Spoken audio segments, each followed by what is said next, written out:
Cynghorydd Llangefni yn cael cyfweliad hefo Miss Ceri-Ann Griffiths a Mr Gavin Seinor. Hefyd nhw byddwn ni'n sôn amdan cerddoriaeth Cymraeg a sydd wedi newid dros y blynyddoedd a be mae'r nhw'n meddwl amdano fo.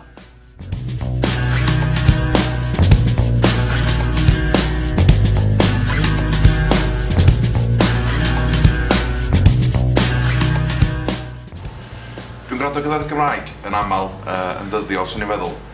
Rydych yn y car, rhan fwy ar ffordd gwaith neu ar ffordd adra gwaith, ond dwi'n gwrando reit aml.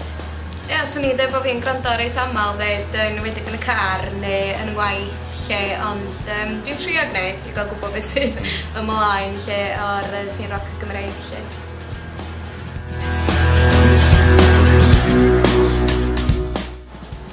Dwi'n hoff o lot o wahanol bobl Gymraeg. Bryn Fawn di'r favourite swn i'n dweud, wrth y modd bod Bryn Fawn. Hefyd yn ddiweddar anweledig dipyn yn ôl lle, a grwpiau cyfoes, bandana wrth y modd efo, maen nhw'n grwpiau da iawn, lle mae'n amrywiaeth efo yna. Ie, so rhywbeth a chdi mewn ffordd lle Bryn Fawn, yr hen ffefryn. Dwi'n licio gwrando ar yr odds, maen nhw'n reit dda, Tsunami fyd, unrhyw grŵp ifanc sydd yn dod ar y scene lle dwi'n trio reid gwrando fwyaf, dwi'n cael gwybod Frisbee, hen ffefryn, Brigyn, gyd ti lot ar rai yn does, felly ie, amrywiaeth eitha eang a cael cadw llygad ar be sydd yn, achos mae'n gyn gymaint o grwpiau newid yn ffurfio a weithiau ti eisiau reid chwyddan iddyn nhw yn dod.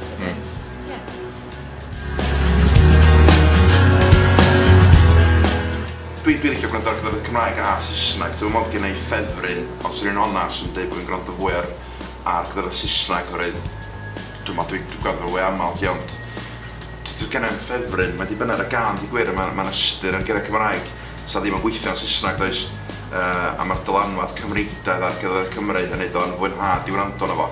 Cael ei gwrando ar dibynner y mwyd digwydd ac ar dipyn o'r ddau. Sgen ti'n cerddoriaeth dawns yn Gymraeg, dyna beth dwi'n deimlo, felly os ydw i eisiau rhywbeth wedi gan o fynd yna fo, dwi'n dieddol i droi tuag at yr ochr Saesneg, ond eto fel ti'n dweud, dwi'n licio gwrando ar gerddoriaeth Cymraeg, felly dwi'n trio cael rhyw amrywiaeth, pa bynnag gan ti'n teimlo achos mae teimladau weithiau yn effeithio ar beth ti eisiau rando ar dydy, felly trio gwneud y ddau lle.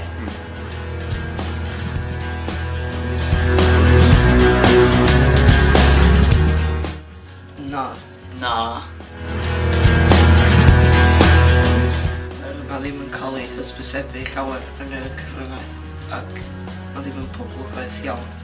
Diolch os da as cerddoriaeth Saesneg rili, ond mae'r fel, does am as much pop.